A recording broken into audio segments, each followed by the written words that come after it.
Welcome to the next episode of This Happening. Alright, so last episode sucked. Ratings are down. Ratings are down. So I gotta spice it up. I gotta talk about all the cool shit that's happened in my life. So I'm gonna talk about a time I went to India.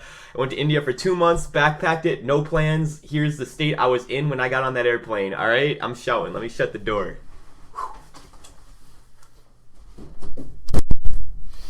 Alright, so in episode 2 I talked about some open mic that I did. About a month after I did that, my contract expired. I was working in this greenhouse for that cult where they grew their food for the cafeteria. So then I was back in my hometown. I earned a bunch of money to go to school there, which I ended up using like a year and a half later. But for now, I was back in my hometown. My whole childhood, I played this game called StarCraft 1. And when StarCraft 2 came out, I had discovered God at this point. I was like, all right, dude, don't play StarCraft 2. Don't play StarCraft 2.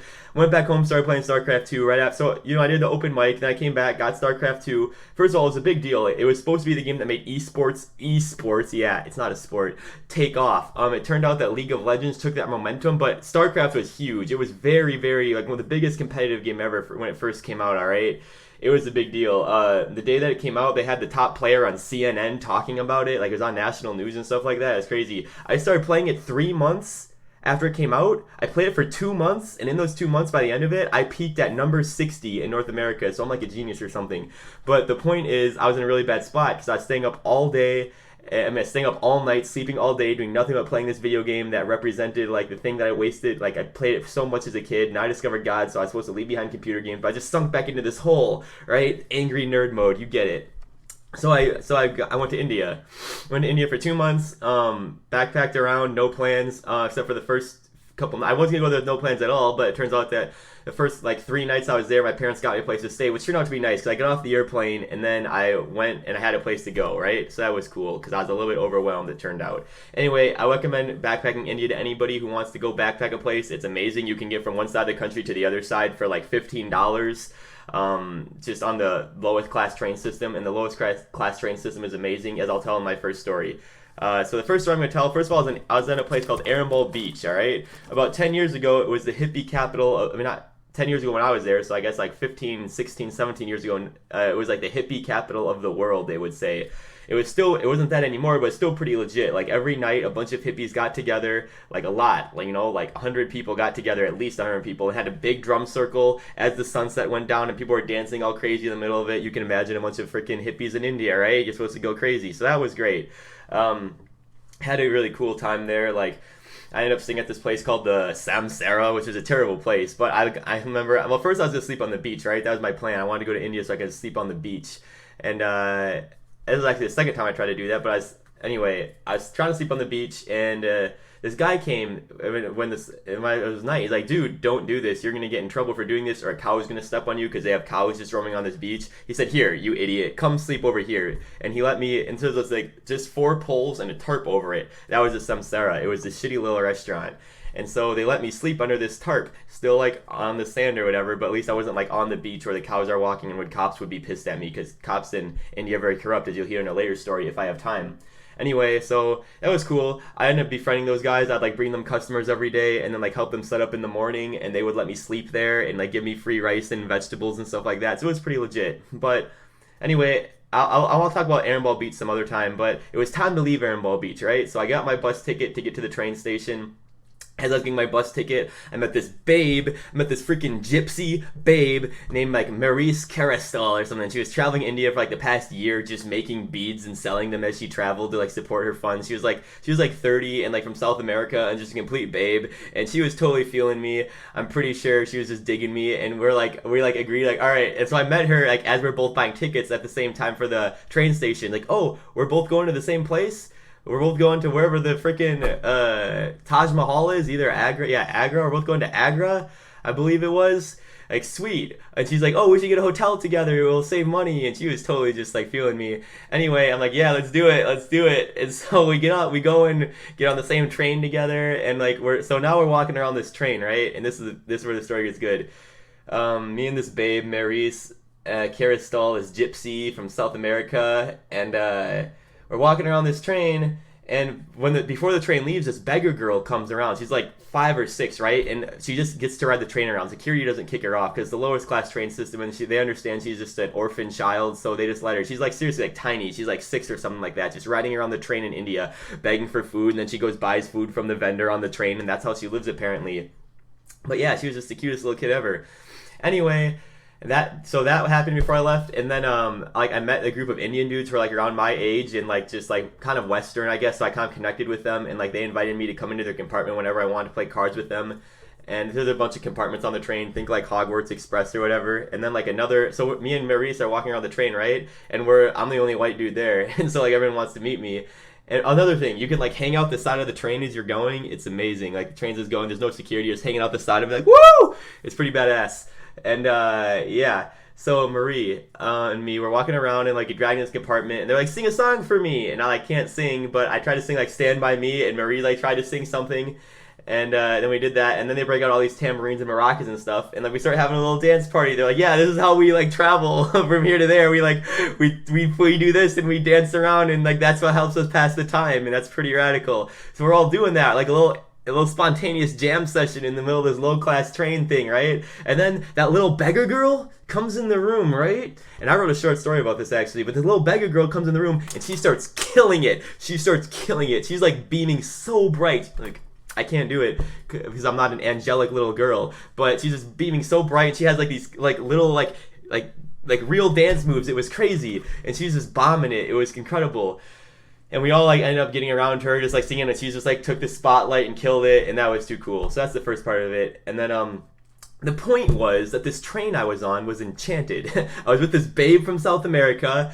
This magic little angel girl was on it. These cool dudes were on it who let me play cards with them, and it was just amazing. It was the coolest train ever. Except there was no plumbing. Every 15-20 minutes the train would stop. It'd either stop for 2 minutes or, well, if you wanted to shit, there you go in this room, there's like a hole in the ground, right? And then you wipe your ass with your hand, because that's how Indians do it. And that's not how I do it, though. That's not how I do it. So I lost a lot of socks in India because they didn't have toilet paper. So I just used like socks that I had because I brought a pair of socks. So yeah, that's how I. Anyway, so the train stops every 20 minutes. It either stops for 2 minutes sometimes it stops for 5 minutes. Anyway, it stopped this time. It stopped. And I went to go ask the person, like, yo, is the train gonna be here for 5 minutes or is it gonna be here for 2 minutes? The person, like, waiting by the door. And I don't know why I trusted this dude, but he's like, oh, it'll be here for, like, long time. Don't worry. So I get off the train, go and take care of my business, you know. And I'm in, like, a white shirt and, like, white pants, barefoot, because I'm brilliant, because I'm awesome. So I just like that. Just, like, white, and like, you know what I mean? And so, and then anyway, I come back 3 minutes later, my train is gone. My enchanted train is gone. Marie is gone. The enchanted angel child was gone. Those cool dudes I connected with were gone. My passport was gone. Everything was gone. I was in the middle of rural India. My shit was gone. It was over. And so, that sucked. I mean, I wasn't, like, I took a deep breath. I went to go find anyone who was there, and no one spoke English, of course, because I'm in rural frickin' India. And then I found someone who spoke English, and I'm like, yo, so I got that, all my shit is on that train. They're like, why did you get off? Why'd you get off the train? Like, I had to shit, and I don't like wiping my ass with my hand because I'm a pompous American who has always had the luxury of toilet paper, or something like that. 8 minutes? Wow, I want to tell like 3 stories. I might have to make more of these India tales. I mean, alright, anyway. Where was I? Oh yeah, so my train's gone, right? So I go and find someone incompetent. Eventually I find another person spoke English, incompetent. Like they keep asking the same question. Why'd you get off the train? And I'm like, well, I'm not from India, so I don't wipe my hand on my ass 'cause I'm not a barbarian. Hope that's not racist. It's actually probably better because we don't waste paper. I'm an ignorant American. I realize that. Anyway, eventually I found someone who was like willing to help out, and so they called the train, and they're like, yo, this dumb motherfucker from America got off the train for some reason, and all his passport and stuff is gone. This is only the first time I lost my passport, by the way. I'll talk about the second time. It was like 2 days before I was supposed to go home, back to America. And, yeah, and so, so they call, and the train's like, okay, oh no, and then they went and checked, like, no, he was never on the train, he's making it up. The people on the train said that. And the guy was looking at me like, oh, they said you were never on the train. And I'm like, I was on the train. And so he's a boss, right? I found the boss of the spot, and he calls the dudes back where I bought my ticket and finds the records that I was on the train thing, and he calls back the train again. He's like, "Yo, well, no, first he called it back and they weren't picking up, and they weren't picking up anymore." Yeah, so I'm kind of like freaking out a little bit, and then screen went off. Okay, and then eventually he calls like another number, something like the train number and stuff, like the cell phone number, something like that, and he gets contact with someone on the train. And long story short, they talked to him. They figured out like, yeah, okay, this dumb motherfucker did get stranded in the middle of nowhere. Okay, this is his stuff. So I got on another. Well, actually, I had to sleep there. I had to wait like 6 hours for the next train, like lay down on concrete, which I'm cool with. You know, I can sleep anywhere. But I had to like wait, and then they like treated me like a fucking duck the whole time I was on the next train. Like, all right, you sit here. You don't get off of this train. And so then like I rode it for a long time. And I got off at the stop where all my stuff was. I got my passport. Lost contact with Mary Stahl, and that sucks, but whatever. And then, so yeah. So that was the first time I lost my passport in India and then found it. How much time do I have? 4 minutes? I don't have really time to talk about this. Maybe I do. Alright, so the second time I lost my passport in India was like 2 days before I was supposed to go back, right? So I woke up in India, in New Delhi, the place I was going to fly back. I was there a day early because I'm responsible. So I was there early, a whole day early. And 2 days early, actually, or like, I don't know, more than 2. I was there at least a weekend early because the weekend is when the American Embassy was closed. So that sucks. I think my flight back was like on a Sunday, and the American Embassy was like the part that I needed at least, like the dumb motherfucker part of the American Embassy was like closed on Friday and Saturday. Anyway, I woke up in New Delhi. I had a whole day of traveling around New Delhi. I went to museums. I went to this big park. I rode around the subways. I just frolicked around New Delhi like an idiot American would do. You know what I mean? And then at the end of the day, I looked in my pocket. It's in my I didn't find my passport anywhere. And it's actually like the next morning, I think. At some point, I realized that my passport was gone, and so I was freaking out a lot. Like, ah, shit, my passport's gone. I can't get on the airplane without that. That's not good. I went to the embassy, and the part was closed. The part that was open was like, why'd you lose it? And I'm like, well, it wasn't my choice to lose it. They're like, you're a duck, and I'm like, I know I'm a duck. Quack quack.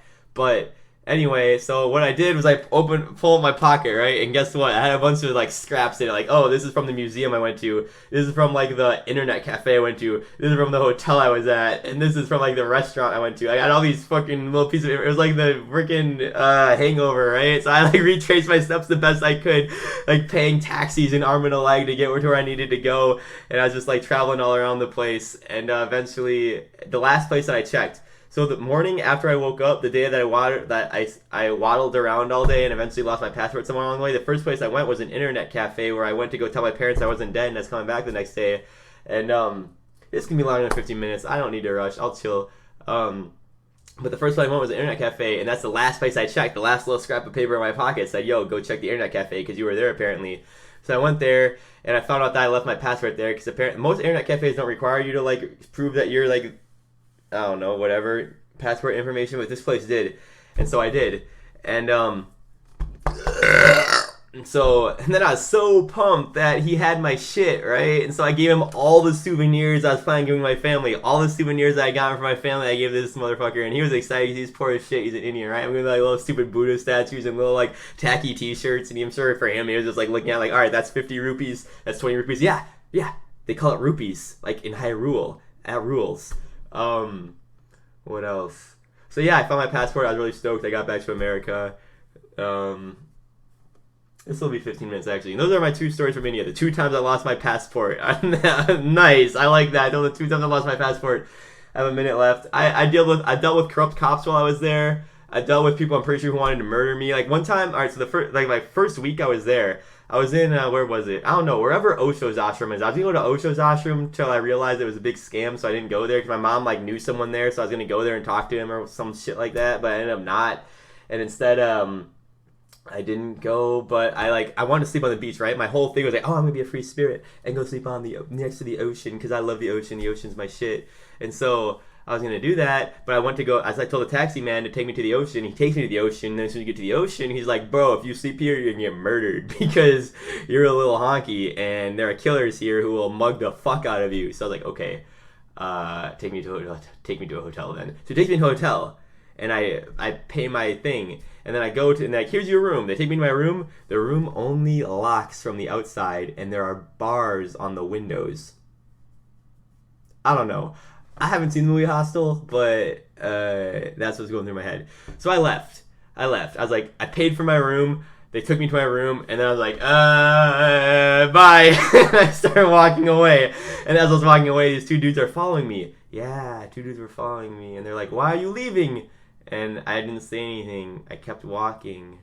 And I kept walking, and eventually I got... I kept walking, and I walked for a long time. Eventually, I found like $100 fucking really expensive Western place to stay. And this was like my 4th night there, so I was feeling like a failure, right? Because everyone was telling me you're gonna die if you go to India. My 4th night there, the taxi man took me to this place because I told him like, he convinced me I couldn't sleep on the ocean. And he's like, but I'll take you to a place. And then he takes me to a place where the thing only locks from the outside and there are bars on the windows. So I'm like, I don't want to get like sold into some weird shit, right? I've seen Taken, and I'm not some hot chick, but I'm a pretty weird dude, and maybe there's like a freaking demand for weird people.